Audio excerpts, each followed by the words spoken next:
আমি এখন অবস্থান করছি আমার বন্ধু SI জাহিদের অঞ্চল। কোন ধারণা থেকে ব্যাটিং করার সিদ্ধান্ত নিলেন? রেগুলার যারা খেলাধুলা করে, কেমন প্রস্তুতি আছে যে কত রানের মধ্যে ওদের আটকা দেওয়ার সম্ভাবনা আছে? আমরা 60-70 রানের মধ্যে ওদের আটকা দিতে পারবো।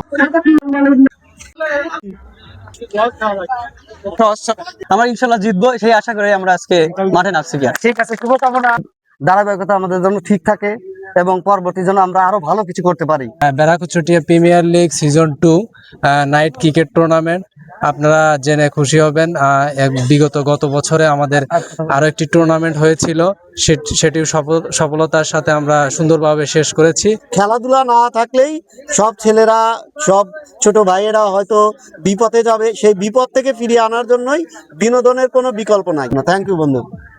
আচ্ছা, ধন্যবাদ জানাচ্ছি। প্রিয় দর্শক, আরো একবার বলে দিচ্ছি, আজ থেকে শুরু হলো BPL অর্থাৎ Barakchutia premier league night cricket tournament season 2।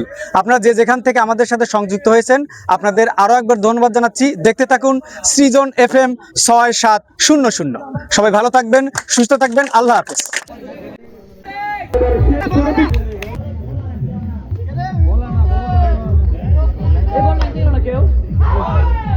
আমরা কিন্তু আছি তোমার এই মাঠেই তোমার একসময় বেড়ে ওঠা এবং এই মাঠেই তোমার পদচারণা।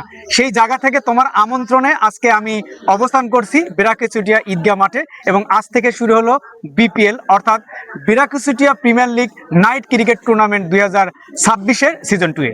শুভকামনা থাকবে সবার জন্য এবং শুভকামনা থাকবে আয়োজকদের জন্য এবং শুভকামনা থাকবে আমার দুটো স্টুডেন্ট আছে, এক পাশে আছে সাকিব এবং অপর পাশে আছে রাসেল, তাদের জন্য শুভকামনা। বিদায় নিচ্ছি, সবাইকে আরো একবার ধন্যবাদ জানাচ্ছি। দেখতে থাকুন সৃজন FM 6700।